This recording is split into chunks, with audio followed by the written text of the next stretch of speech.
Thank you. Um, Thank you for two wonderful presentations. Preeti ji, once upon a time in the era of Anand Pai, when Kamla ji was around in that small little studio in Mahim, some of those books I've colored. So yeah, so there's a little bit of my blood and sweat in ACK. So it's wonderful to see the entire journey and it's just fabulous, yeah. When I got this invitation from Vinod, at that point of time I was reading a book. And so this is the book, I've brought it. It's got nothing to do with printing, it's got nothing to do with our session in a way, but it flashed back to 26 centuries ago, that's about 26,000 years ago. And it's about this gentleman called Anaximander. And this is, we are going to the Greek era. And Anaximander, for those of you who don't know, was a Greek scientist, philosopher. So the chronology of events is Anaximander, then comes Newton, and then comes Einstein. And then, of course, you have a bit of Heisenberg. So this is the chronology of sort of revolutionary path-breaking discoveries in science which completely altered the face of mankind. So I'm sure you're wondering why I am discussing this with you. The interesting thing is 26 centuries ago, this gentleman called Anaximander lived in a city called Miletus.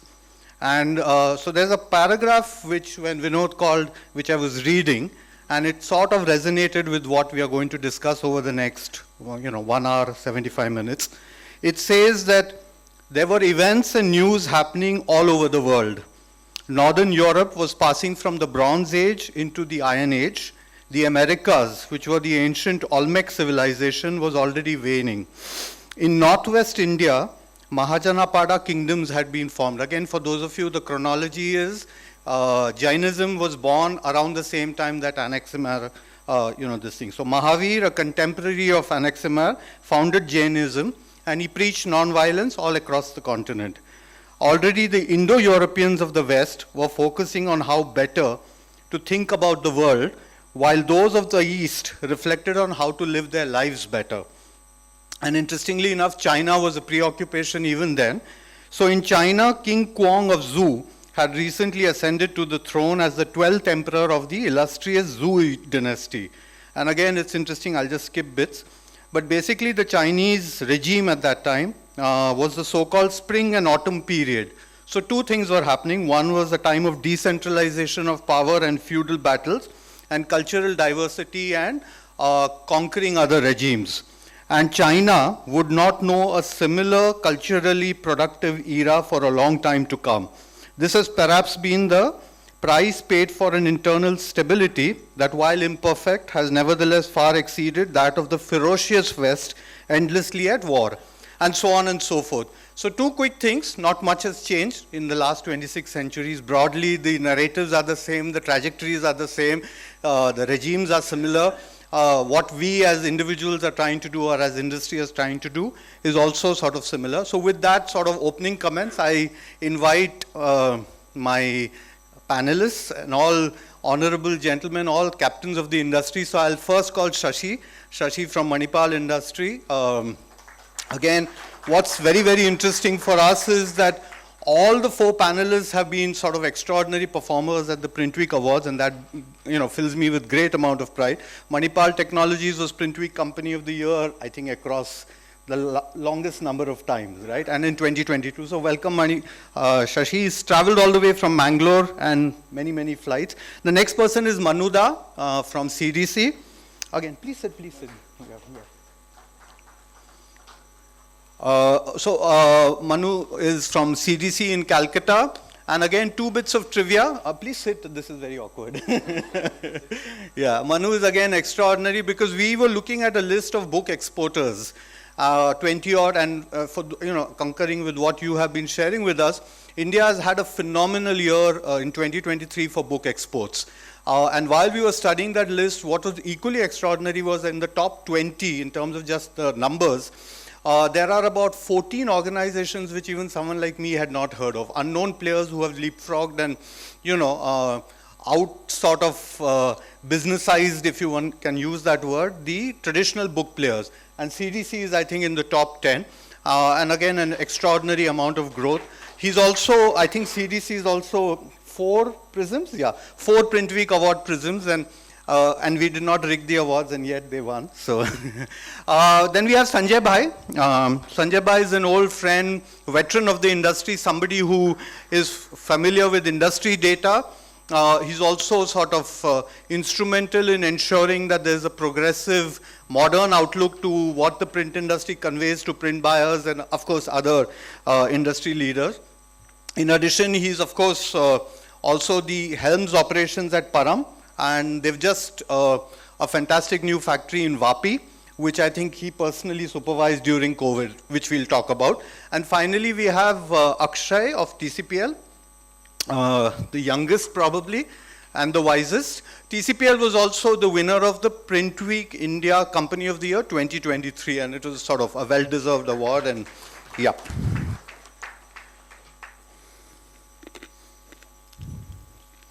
So I have a series of opening questions for all of y'all.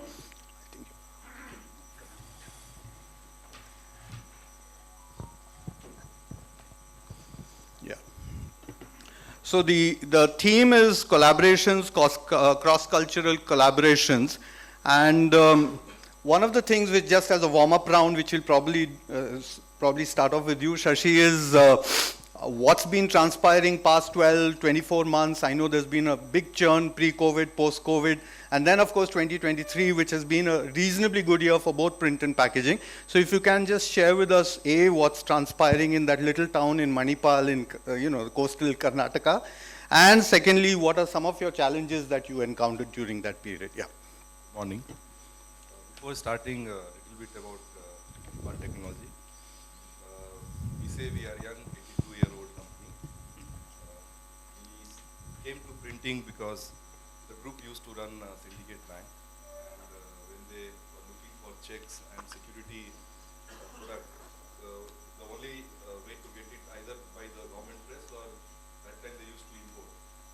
So we got a reason to start with the checks, and in 1941 we started with commercial print, and then we keep growing based on the customer and the market needs of products.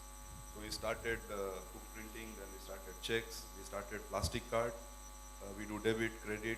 Now we are the first printer in India to do metal card, made in India.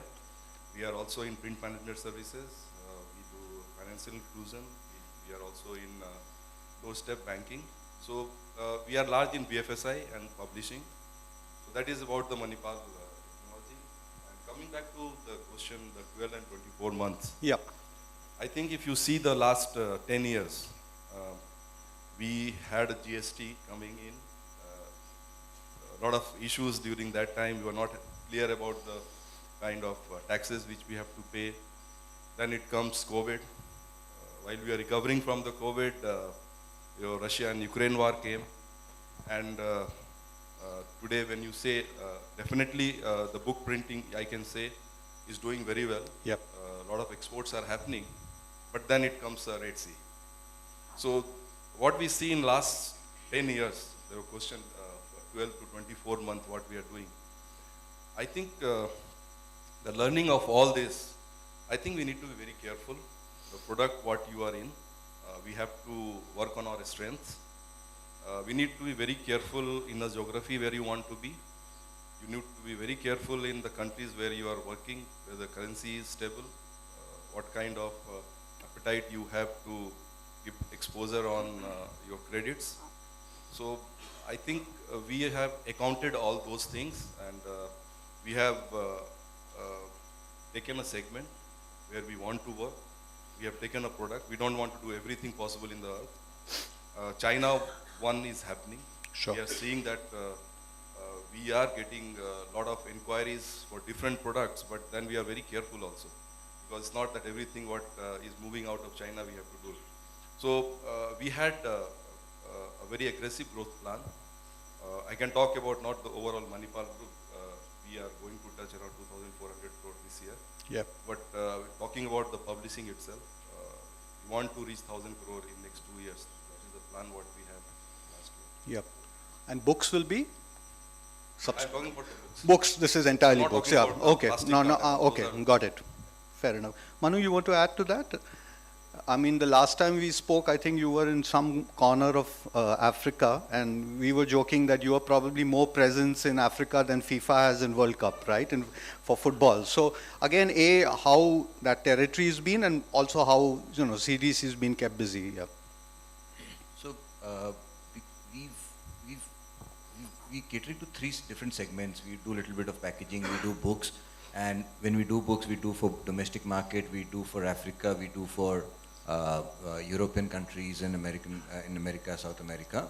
So we are exporting to 40 different countries across, and we are producing diverse segments, not just school books. So there are comic books, there are children books, activity books. So that has sort of helped us to navigate through ups and downs of different segments as and when it comes, and it's given us, in printing industry, one of the popular questions that people ask, when is your dull season? I mean, irrespective of wherever we go, whoever we speak to, okay, if I give you an order on dull season, how much discount will they give it? Thankfully, in CDC's history, we've not had a dull season ever. So Well done. we're just moving again and again, going ahead. Sure, sure. So this last 12 months, 24 months, has been a lot of traveling for me. Personally, I was the most introvert person. I would be the person sitting at the back bench. But thankfully, to one of the presentations that Ramu sir organized at Cochin last year, I've been trying to speak more and more. So Yeah. probably getting better and better now. Yeah. So do you have more sort of air miles than an airplane pilot now? Yeah. Have you clocked more than them? Not So, yet. Unfortunately, I am one with no privilege cards, nothing. Okay. So some of the sales guys whom I travel with, they get the gold member. Yep. I wonder about when should I start registering for those. Yeah. So that's one thing. Good. Sanjay bhai, yeah. I think you should appoint Ramu as your PR consultant. It will help you. For us, last 24 months journey was quite fascinating because as the whole world was stagnant during COVID, we could complete our state-of-the-art, one of the most talked about factory in Vapi in 11 months. And I used to travel 21 days. I used to stay there. Yes. Because there was nothing to do. And in Silvassa, this Damanganga Valley Resort, at times only one room. Yep. And I was staying with my, my team. And the whole team, the chefs and the waiters and everyone was so free. So, King's Day treatment we used to get. Yeah. But anyway, having said that, that was a wonderful opportunity. See, when we need to I learned one thing, that when the whole world sees a difficulty, there is an opportunity, which one needs to just, recognize. And things become so easy. The traveling was within 2 hours, 15 minutes, I used to reach from Andheri to Silvassa because Yep. practically no traffic. Now it's 7.5. Yeah. So the learning is that there is always opportunities everywhere, every day, every second, every moment. We just need to recognize it, that's all. Yep. Yep. Akshay, coming to you, and before I sort of ask you the question, when TCPL swept that award, which was well deserved, I think there were 3 things that the auditors had pointed out to us at great length, and one was the fact that the cash flow and things have improved, and that seems to getting resonated across the industry. That was one. Also, the other interesting thing is the sort of diversification in portfolios. That seems to be, again, something that across, be it books, be it packaging, be it, even geographies, that seems to be an interesting thing. And third is cross-border for you has also meant cross-border within the country. And, India, everybody keeps saying, it's a classic cliche that, it's a mini Europe. But you've been dealing in multiple territories, plethora of laws, rules, regulations. So you've been grappling around that. So interesting in a way, in some total. So again, if you can just put that into context for us, what's been happening and what's been keeping Akshay busy at TCPL? Yeah. Thank you very much for the opportunity. Yeah. Okay. As a company, in terms of the management, there's myself and my brother, and we report to my dad. Okay. So he's the boss. So he travels the most out of all of us. And there's a pretty clear line of responsibility division. So Vidur handles plastics and the tobacco, and I handle all the paperboard. And my dad handles everything. So I've been traveling a lot, yeah, mostly to factories, visit customers. We have a couple of, like a joint venture, which we did during COVID to manufacture paper cups to export, mostly to Europe. Then we entered into the rigid box industry to cater to the electronics segment because we saw that there was this big opportunity in electronics manufacturing in India as things moved out of China. So this whole China plus one, we are living that, but it's not as easy as advertised because when you see like the way the Chinese economy has worked all these years is continuously investing and scaling capacities. Return on capital, return on net worth, these kind of concepts, what we crave, they don't really look at that. I think they're more looking at scale. Sure. So to compete with somebody who's just looking at scale is very challenging. Yep. And that's the manufacturer, his supply base also is the same way. Like today, if you talk about paperboard, you can't compete with Chinese pricing. So it's very difficult. So you have to find those niche areas where you can compete and where you can add value. So we've been looking for that. As a company or as people, also we enjoy technology. We love investing and developing our factories, and we love making new products. And the feeling of going to the plant and the feeling of holding the product in your hand is something very special. Sure. So we've always been very obsessed with technology. The company started in rotogravure printing. Yeah. Then we moved into offset, and we brought gravure into offsets. The first gravure offset combination machine, actually my dad went to Beijing and found the machine. Now everyone has that same machine. Correct, the same configuration. Yeah. This is for tobacco. Yeah, no. And actually also for liquor. Yeah, Yeah, that's true. now that liquor is gone, but Correct. there's other use cases. Sure. So we like to keep doing something new Yeah, on the technology yeah. side. Just a quick question for you, because that's one thing I've picked up from Mr. Kanoria, this was way back, is what he used to call the 7-minute rule, that to make a decision within 7 minutes, so assess whether it's a supplier, whether it's a customer, broadly, and he said the rest is frills and bells and whistles. Is that something everybody across TC, because I think it's a fantastic rule that, you cut all the crap out and it's just 7 minutes of focus time, and then you build on that. Is that something like a TCPL mantra when you're dealing even with, cross-border customers, conversations, etc.? I think, so he's very numbers kind of guy. His math is very strong, like mental math. You can ask him like a 4-digit multiplication and all, he'll do it quickly. Sure. So for him, in the meeting, he does the math very quick. Right. But then actually the decision we agonize over a lot. Of course. Any investment, like we make our minds up, then that night he's thinking, is this really the best thing we should do? Right. So sometimes we jumped into things very quickly, but usually actually we really agonize over all the decisions. Yeah. And there's constant readjustment of the plan. And even when you go to the plant and we're building, like say there's a factory you're building. Sure. You've made the plan after a lot of thought, but then you go there, you see it, then you totally change everything at the last minute. Got it. So that keeps happening. Got it. So you asked about the multiple jurisdictions. Yeah. So I was in Guwahati last week. We were doing our 10-year anniversary for our Guwahati factory. So I was just remembering, when we went there, that was my first project when I joined the company. Yeah. And it took us 6 months to get approval from Assam Electricity Board for the power connection. So for 6 months, we ran the factory only on DG. So obviously, you're running on DG, so you ran one shift. Yeah. So your output is nothing. And you just bleed money. Yeah. There was no road to go to the plant. It was an industrial estate, but there was no road. So you had to go through the village. Yeah. So all these kind of challenges we had, like there was no internet. Yeah. So for the daily ERP download, our accounts guy would have to go 1.5 hours away to the town, and he'd have to plug it into his laptop, and he'd upload the data and download the data, and then we'd get our daily reports at like 2 p.m. Yep. Get it. Yeah. So, but now India is very different. I Sure. mean, even any small town in India, you get everything you need. So to manage multi-location that way is not so challenging like what it used to be. True. But you have to. Yeah, but you ultimately you're amortizing whatever your investments are, so you have to obviously keep things in mind. Sanjay, I have a question for you. I mean, you're obviously, in addition to Param and there are other hats you're wearing. One of them is at the Federation and at BMPA. So, I mean, we do have a significant presence of the monocarton and folding carton on the panel, but what I want to share is what is transpiring in some of the other industry bodies. So we have something called Plex Council.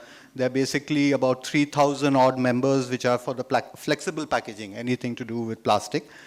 And they have targeted something like an overall exports of 25 billion for 27 and 2027. And in addition, they're also doing the strategic buyer-seller. So it's something to what I think Akshay was alluding to, that the Chinese hunt in a pack, whereas we are always doing this individually and then trying to make a huge, huge difference. So again, some interesting numbers which Plex Council shared with us, that in Central America alone, there are 12 leading Indian exporters who met about 104 representatives from El Salvador, Honduras, Guatemala. So the non-sort of bases like non-Mexico, non-Brazil, etc. My question is, again, in lieu of the fact that we do have some captains of the industry here, any similar initiative which is being planned by the Federation or BMPA for print and paperboard exporters? And if yes, collectively, if there's something that's happening. Okay, at Federation level and even at BMPA level, we are representing to the Commerce and Industry Ministry. It's already in process. Okay. And we had series of meeting with Mr. Piyush Goyal. Nice. Through that SEPC. Yep, yep. And Bimal is there, Fahim is there, Mehul is there. Yep. And the responsibility, the Honorable President of Federation is sitting here. And the responsibility is given to BMPA for, taking it forward. And quite good results we are getting. And in shortly with Federation also, we are planning to have some kind of buyer-sellers meet, In fact, in BMPA, we did try 2 years back going to Ghana and African country, a few more countries, but somehow we could not materialize, but then still the efforts are on. Sure. Of course, it is not at the level of what flexible industry is doing right now, but definitely baby steps have been planned. Sure. Because I think our experience with the book fraternity was quite interesting when we had gone to Frankfurt, and I think about 25 Indian book exporters flexed their muscles together. I think London Book Fair and Frankfurt's Book Fair. For the first time, we saw publishers, a little intimidated, and then they began to realize that we have to take these guys seriously. Manu, I have to ask you the next question. This is, correct me if I'm wrong, because maybe the numbers have gone up, but from what we have is that 60 plus nation states where you have some kind of cross-country collab. 40 plus, right? 40 plus, okay. All right. And so again, quick question. One is, as you said, you've been traveling a hell of a lot, and I also know that you are not really micromanaging your plant. You've found a sort of magic mantra to, let go. So two questions really. How are you keeping abreast with obviously various nation states, and what kind of compliances, rules, regulations, because every territory has got its own, unique sort of strength and weaknesses. And I have a follow-up as well, because you're dealing with books. Yeah. Again, we're just making books, and it's probably the simplest thing on earth to make. Just, put some sheets of paper together, put a cover, and as long as you don't have blank pages, as long as page number 17 is after page number 16 and you're putting the right cover, you're good to go. Yeah. So, but I must correct you there, because again, I met somebody who is a publisher, and what I came to know is that there are something like 74 variants of a book that they have. Different types and formats and sizes, etc. So again, you're simplifying it, I know, but it doesn't matter if it's an A4 or letter size. The process and everything is exactly the same. Even if it's as complicated as a hardcover book, foam padded book, sticker book. 2-3 simple processes. If you do it rightly, you definitely cannot go wrong. Sure. So fortunately, we are in that space where quality is that not big of a paramount. People don't talk about delta E. We talk about pages nikal nahi raha hai. Good. Okay. But you're following a fairly rigorous sort of process. If you can share, because I think that is what I was focused. The way we've simplified is, I'm telling that it's a very simple thing, but if you talk to many other printers, said printing is such a complicated industry, once you put ink on it and its entire thing goes scrap. But the way we've simplified is again, learning from the packaging guys, because we really never were into so much of quality production, but then the quality team in the packaging segment, they've taught us the idea of checklist, how to use it very effectively. And for us, we've been using it, to the T. We have around 14 to 15 different checklists for different processes. We have, 8% of our team is in the quality team. So that's one of the highest percentage of people that you can have in quality segment. And we follow the checklist, we follow to make sure, we don't believe in going into new technologies, we don't believe in really innovating some masterclass products. We believe in, what we do it best, we do it as per the standards, and we do it each time and every time.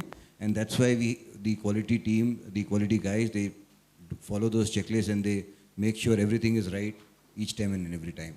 I mean, we don't believe in, technological marvels. Yeah. And you've also avoided micromanaging to a large extent. Again, that's interesting because, as a sort of captain, CEO, whatever, you've ensured that you've been able to ensure that the process continues independent of you, correct? So, we've understood the correct numbers to look at.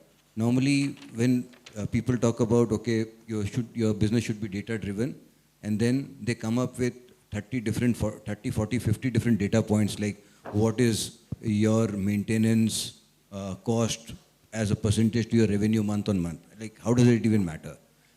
Got it. We've actually identified key critical areas which we need to monitor on a regular basis. Some data points that you monitor on a daily basis, some data points that you monitor on a monthly or weekly basis, and having an effect and delegating and empowering people to ensure that they get those data right each week is what fairly the mantra is. Nice. Right. Sanjay bhai, you had something? Yeah. Your question was on compliance. Ji. For the benefit of manufacturers here, I would like to say something here. Why are we in business? We are in business to consistently grow and prosper. I think everyone agrees? Yeah. So to consistently grow and prosper, you need to have consistent, disciplined processes which can result into consistent quality product. Now to create this consistency and discipline in your processes, there are few certifications which greatly helps and according to me absolutely necessary, which brings a lot of discipline and transparency in the whole processes. ISO 9001 2015 absolutely basic but necessary. In packaging specifically, now when we are into, if we do cross-country business, then first and foremost thing is to win the confidence of the foreign buyers. Unless and until the buyer is confident about your processes and quality, they will not deal with you. So how to bring that confidence? If you are FSC certified, that means a Foreign Stewardship Council COC certification, Yep. which enhances confidence in the minds of customer, the product what they are sourcing from the supplier like us is sourced from a legally procured wood-based product. Yeah. And the COC is from forest to the consumer plate. Everything is legally procured and in a controlled framework. That is confidence number one. The another certification is BRC IOP, which has become now BRC GS. Yeah. That, and the food safety management. Correct. If you are BRC GS certified, automatically that proves to the customer that this particular company whom they are dealing with their processes are so rugged and compliant that the quality is by default. When I say quality, there is another certification that is SQF, so Yeah.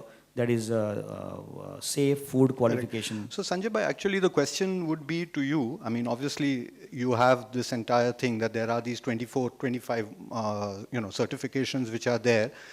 Three things. One is the number of certifications which are required because industry specific. Pharma has its own set, books has its own set, obviously food has its own, etc. So that's one part of it. Then nomenclature varies from state to state. Sometimes EU has its own set of guidelines, etc.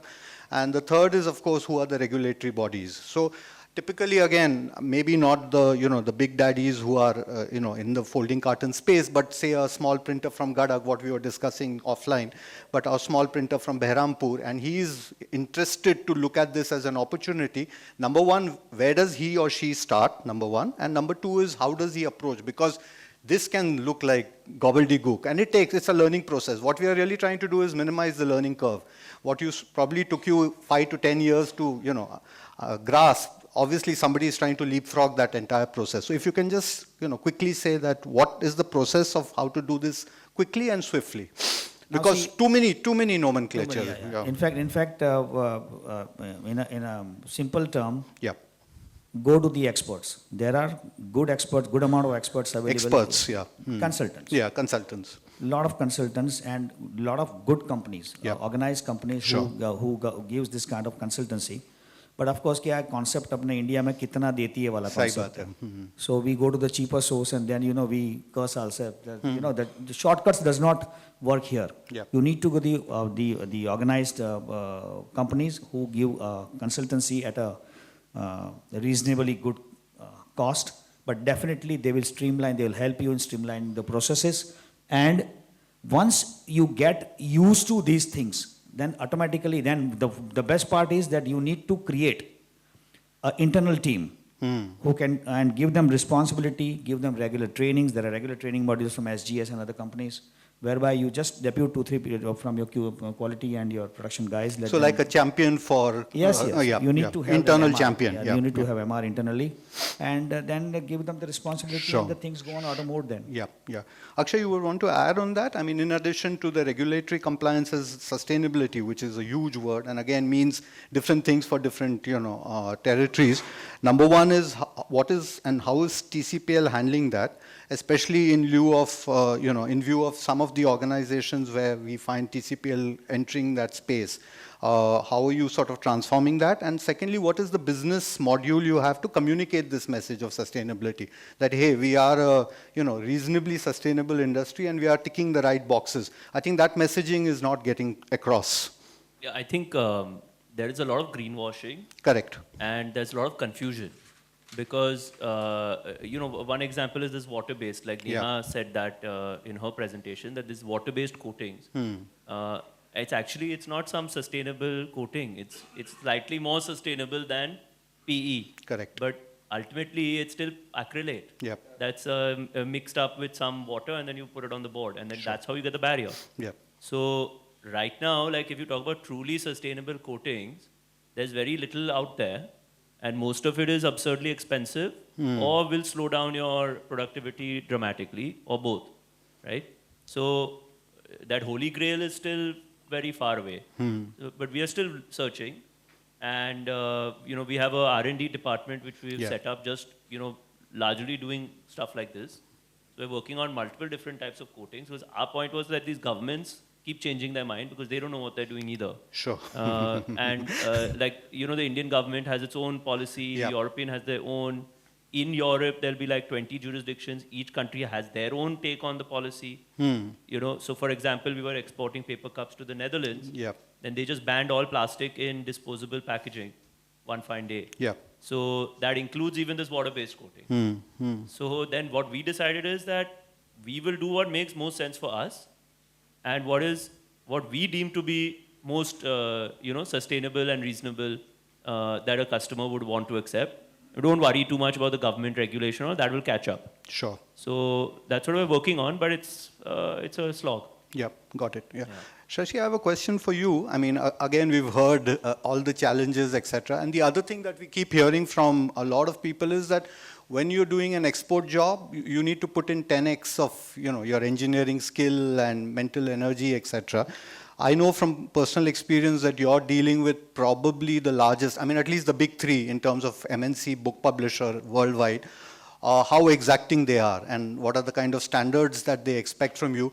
So your process has actually been different from a whole lot of other people who are in this space, that you've learned the hard way in India with an Indian publisher operating in India, and then of course sort of ensuring that you meet the guidelines and demands that they have. So if you can share that, because it also belies the popular notion that exports is tough, domestic market is easier.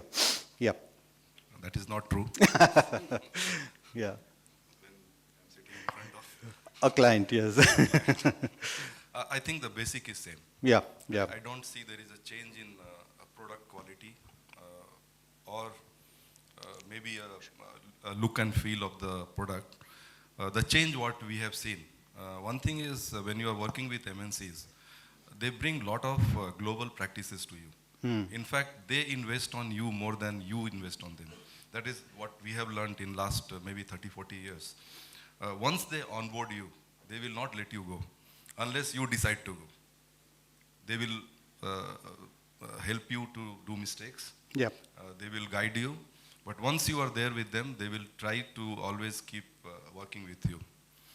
The learning, what 2 or 3 things basic I can say is, one is that culturally we have to say, learn to say no. It's not that everything we can do. That's true. They don't like to hear every time yes. They like their partner to come back and say if something is not possible, it is not possible. If you cannot meet the deadline, you can always tell them that we cannot meet. And they will give you a lot of alternate solutions and all. But possibly that was the early learning from the MNC's customers. Other is they value the business ethics and transparency, audit, sustainability, what you are doing in the future, whether you are in a path of growth, whether you are upgrading your technologies. So they value those kind of things, whether the partner is really going to grow with me, whether they will support when the time it comes and required. As far as the domestic publishers are concerned, I have seen most of them now having a very similar kind of requirement service. Okay. So that is a good part, that a factory, within the factory, we have domestic as well as export. Yeah. But when the jobs are moving in the floor, I don't see the difference between what is going for a domestic, what is going for the export. Many of the times, even the operator will not know.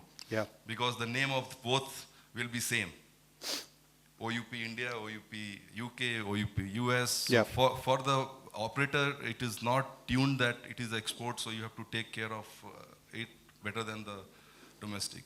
So that's what the learning Sure, is. sure. Manuda, you want to add to this? I'm also wanting to spotlight on complaints and customer complaints, because this is again a thing that untrustworthiness of us as a community broadly. And if one bad apple in the thing, then it's sort of detrimental to the image of the whole country. So number one, so curious to know from you 2 things. How do you handle complaints? And how do you sort of, if there is, say, quote unquote failure, what is the sort of percentage that you normally handle that? So again, like Shashi sir said, they believe in relationship. They want the trust to grow. Yeah. And so we onboarded a big customer in Italy. In Italy, okay. Yeah. So this was the year 2020, COVID years. We were supposed to supply calendars and diaries. Calendars we managed very well. We were also supposed to make diaries which were very, very similar, almost same as the Moleskine diaries. So which had rounded edges, which had elastics in it. And we had never done those kind of diaries in the volumes that they wanted. And it was COVID year, everything, all the raw materials were haphazard. Diaries being dated, we had to ship it by August or latest by September. So we kept on experimenting and sending them samples, and they kept on rejecting it. Again, it was an LC based order, so they were also very scared what will happen if they just ship out the wrong products, and how it's going to take care, how is it going to go ahead. So we said, okay, since it has to go out in time, we'll ship it directly. We won't not go through the banking channels. And if you like the products and if you are able to sell it, you pay us. If you're not, don't pay us. So they like this honesty approach of ours. They rejected all the diaries. But 2020 and this is 2023, we are doing 6 times more business with them than what we were doing. Areva? So they like the honesty. They said, okay, I mean, you probably were not the right people to make it then. And you were very honest about it. You tried your best. It's okay. It was a bad year for both of us. But the relationship grew to much, much, much bigger level. And we are probably their sole supplier right now for printed products from India. Right. Well done. Well done. Sanjay bhai, I mean, one of the things he mentioned is honesty, but also this whole thing of being prepared. For example, again, this was a question from one of the other converters, is that a lot of us are exporting to Europe, but say, for example, there's this talk of this new declaration, which is in June of, 2024. So again, you're constantly racing to keep abreast. So one is, of course, doing all the stuff on the factory and ensuring everything that Shashi and Manuda mentioned, but these sort of new surprises declarations. So two things. One is how ready are we for things in the future, because you're always forward planning. And secondly, again, since you have been looking into this matter, if you can share what is happening with online submissions of documents and data, because I think it'll be helpful.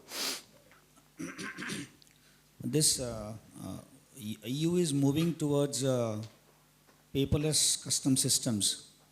And in March, I think 15th March 2021, the first introduction was done by EU, covering almost 15% of their overall imports, done by air mails and air cargoes and the consignment through air. Yeah. And from 3rd June 2024, to be precise, right? They are moving into this that is called ICS 2. All the consignments coming to Europe, either from rail, road, or sea, will have to be, the documentation has to be totally paperless. The catch here is that your entry summary data has to be submitted before the consignment reaches Europe. Okay. So there's a challenge here, the work in progress. Indian government is also working along with the, the Federation of Export, the FIO. And most probably, see, with the readiness of India from the digitalization point of view, I don't see much challenge, but definitely each and individual manufacturer will have to really alert and agile that their uploading of the documents has to be done well in time. And at the same time, the challenge here is that you cannot misrepresent your digital data because it has to match with your physical data. Yeah. And if there are huge penalties if there's a mismatch. So one has to be really careful about it. Sure. But I think we should be there. Sure. The other thing, again, as a follow-up, and because the Federation is such a large body, again, some interesting data is that 75% of packaging in India emanates from 4 states, and you can stretch it to 5 states, and about 15 states and union territories have 1% share in the whole pie. Again, if, as a country, we are trying to sort of leapfrog, move ahead, etc., and some of the things that Akshay mentioned about his early experience in Guwahati, obviously it's a deterrent for somebody who may not have such deep pockets. Will the focus remain only on these 4 or 5 states which are moving fast, and the rest sort of lag behind? Because if you're talking of a packaging community pan-India, can more be done? I mean, has this come up in some of the conversations? See, historically, the packaging industry, moves around where the demand is. Correct. So when you say there are 5, 6, 7 states of India which grows much faster than other states, and there was few in the Indian language, there were few Bimaru states also. Right. But I think in the last 10 years, the things have really, started moving in a different manner. You see the emphasis given by current government to the Far East. Northeast. No, sorry, Northeast India. Mm-hmm. And even the least or less developed states like UP and Bihar, they're the biggest states. But then the way UP is progressing now, and the way e-commerce is progressing, lot of local players have come up, and specifically in corrugation. So I think the times are changing, and the packaging scenario will also change very fast.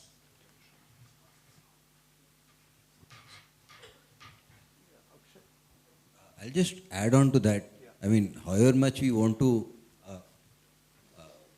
make it equal, but it's a universal principle, the 20-80 rule, the Pareto. Yeah. I mean, it's going to happen. I mean, Right. We can't make it flat. I mean, so No, this I is also like on this point, I feel like back in the day in India, the infrastructure was very bad. I mean, it's still not great, but it's getting much better day by day. So the reach from one factory is increasing. Yeah. In terms of amount of time, if not kilometers. Sure. So the just-in-time thing will get less and less difficult. Yep. It will be more about scale of the existing unit's operations. Sure. So I don't think we'll say if I'm in Haridwar, I don't think I'll have to set up a factory in Kanpur or Lucknow or something Correct, for sure. correct. Yeah. Maybe I have to look at east, much further east, but not, Got it. the catchment area is increasing. Sure, because one interesting sort of input we got from a brown box person is that, it used to be 200, 250 was the parameter, and now it's become 500 is the new 250 in India at least. So would that be a fair assessment? See, that is because of the improved road and rail network. So that is that is increasing the geographical boundaries. Sure. Because earlier मैंने यहाँ से 300 kilometre पहुँचाना तो it used to take 10 hours, 12 hours. Yeah. Which is now with this road and rail network. Yeah. It is the timelines have decreased drastically, the transit time. And setting up packaging unit or any printing unit is highly capital intensive. You can't just go on putting plants every year. Correct. So we need to optimally utilize our resources. Sure, yeah. So I'm being informed that I have a few more minutes. So if any of you have questions, we'll take one from Mr. Reddy, past President IPAMA. Yeah, if somebody can run the mic. And Akshay, just hold your thought, Dayakarji. I'll just ask Akshay a question. This is about marketing. What do we, as an industry, need to do, and also, MSME firms, etc. So again, I'll just share a small story. This is about a gentleman who I greatly admire, called Sanat Shah of Manu. And as some of you are aware, he was instrumental in creating this entire newspaper industry at a time when double circumference web presses were coming in from Europe, and those were being installed, and that was the de facto thing. So two things: he of course introduced single circumference with the help of Solna technology, and then of course what he did in terms of implementation. And today we talk of the 17 North African states, we talk of Brazil, we talk of Guatemala, Honduras. Manu from a factory in Kolhapur managed to do that. So that was one part of it, what he did with technology and the outreach that they had in terms of their, marketing bandwidth, etc. But there's a fantastic Sanat Bhai story, and I think it, in a way became a part of mythology, printing mythology in our country, that when he was inking a deal in erstwhile USSR, and this was with one of the great media barons over there, and as you know, like Dainik Jagran here and, Divya Bhaskar, when they buy 20 lines, 40 lines, 50 lines. So this was one of those huge deals. But the condition to Sanat Bhai by this Russian oligarch was that मैं ये deal sign करूँगा आपके साथ if you are willing to take a dip in the swimming pool, which was fine, which Sanat Bhai was a good swimmer, but the problem was it was minus 20 or minus 30 in that particular thing. But Sanat Bhai, without sort of batting an eyelid, took off his whatever, a top coat and all of that, shoes, socks, and he dived into that pool and of course swam. And of course the deal was won. Of course, as Akshay pointed out, the deal is usually made the previous day, just the question of inking. But this story became a part of newspaper folklore. It made Sanat Bhai like the Steve Jobs of our industry. So the question again is, sometimes, again, Shashi and I were discussing this, that we are not very good at myth making. There's fantastic work, all of you are brilliant, but we don't have adequate myths. Is there something we can do on that front, Akshay? Create better stories to sell. This is open for all of you all, yeah. So I think Manu ji and I both are quite active on LinkedIn. Right. I think this helps a little bit on myth making. That's true. You have to communicate, I guess. Yep. And you have to communicate your general philosophy and values. Correct. Say we like to do things well. Yeah. And we don't want to compromise on quality and technology and all. Yeah. So then those are things, then you have to really communicate that. Well, how's the other guy going to know? Correct. All he sees is, okay, there's this guy from India, he's come, okay. Now India's reputation has really improved, so some of that hard selling has been done for us. Yep. But, we have to be very open and communicative, I think. Got it. Shashi, you have an interesting myth, which is the Harry Potter series. When the rollout happened, two things. One is how you organized yourself around that, kept because that's again something we have not discussed. We've discussed a whole lot of other things, but confidentiality, and made sure that those copies reached in time to multiple territories and ensured that, the files were handled with supreme secrecy. And it did create a huge ripple. I know in Frankfurt it was like a big thing that an Indian printer handled that order. I mean, it was St. Clay's and you guys, right? So again, if you can share that case study, because I think it's special.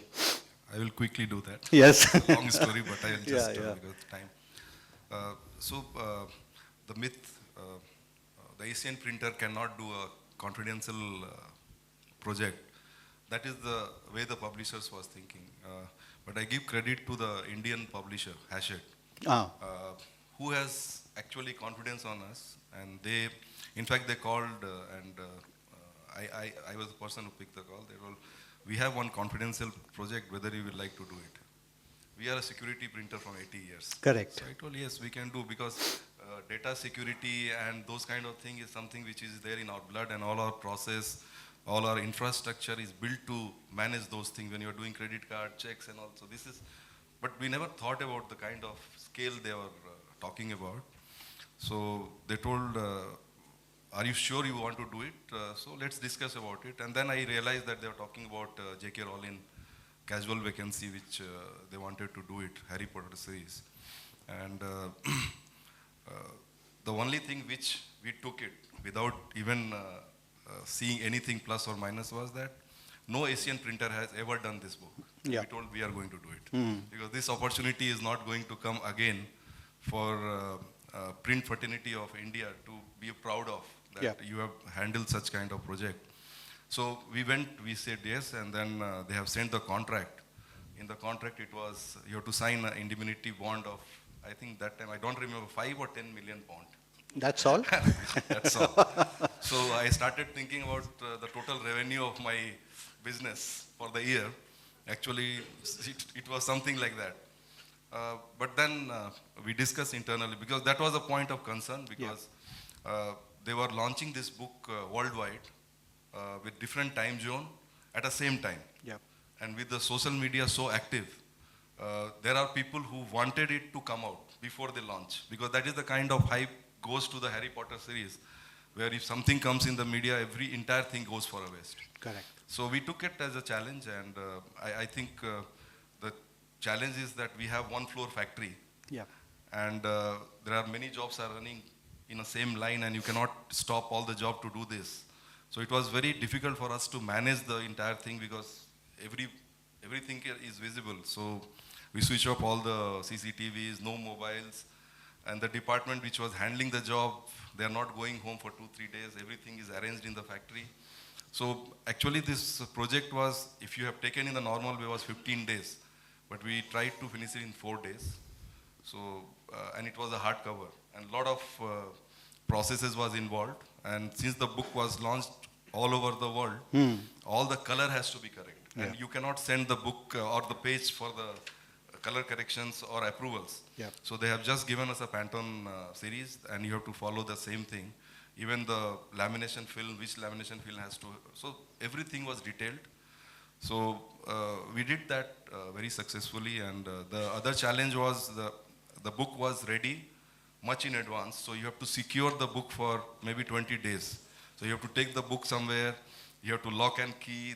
There was a seal put by us from the publisher side. Pictures was, it was like, it was handling something very unique. Like Fort Knox. And the other problem was that all the books has to get to all the bookstore at the same time. So that was another challenge. You cannot take a full truckload and then move it to the cities and start distributing it, because it was the exact time when all the bookstores would have the book. So there were small vehicles which was planned. I don't know how many numbers. So the last truck goes to a city, then it goes to the depot. From there it gets connected, channelized to many another 10 or 20 small vehicles. So it was a great learning, and we are very proud that Indian printer, it's not about Manipal, it is about India. We have done, and that was acknowledged in the Frankfurt Book Fair, which makes all of us very proud. No, well done. My question to all the panelists. Now,